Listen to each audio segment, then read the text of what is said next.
L'activité test permet de réaliser des tests de connaissances à partir d'un nombre important de questions. Dans cette vidéo, je vais traiter uniquement de la première partie, le paramétrage. Les questions feront l'objet d'une autre vidéo. Pour créer un test dans la section « En mode édition activée », je vais cliquer sur « Ajouter une activité » ou « Ressources ». Dans « Activité », je sélectionne l'outil « Test ». Je nomme mon test. Éventuellement, j'ajoute une description que je peux afficher ou pas sur la page de cours. Dans la section « Temps », je peux définir la date d'ouverture du test et de fermeture et indiquer le temps pour répondre au test si nécessaire, ainsi que le comportement du test lorsque le temps imparti est terminé. Dans la section « Notes », je peux déterminer le nombre de tentatives. S'il y a au moins 2 tentatives, alors la méthode d'évaluation propose plusieurs options pour savoir quelle note je vais garder.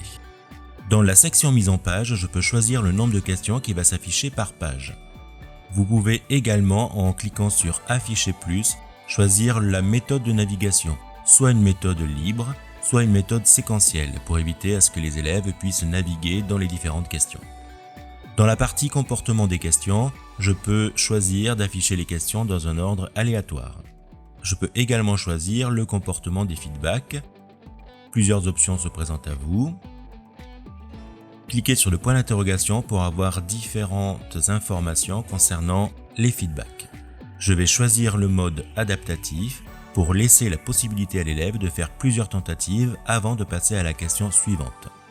Dans la section Feedback global, je vais pouvoir réaliser un feedback général de l'activité parmi des intervalles de pourcentage de réussite.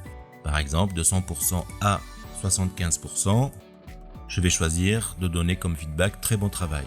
De 75% à 50%, je vais choisir d'indiquer bon travail.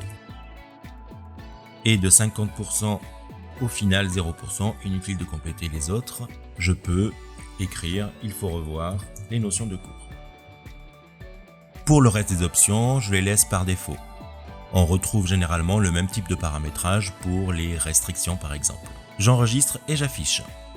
Moodle m'indique qu'il n'y a aucune question d'ajouter.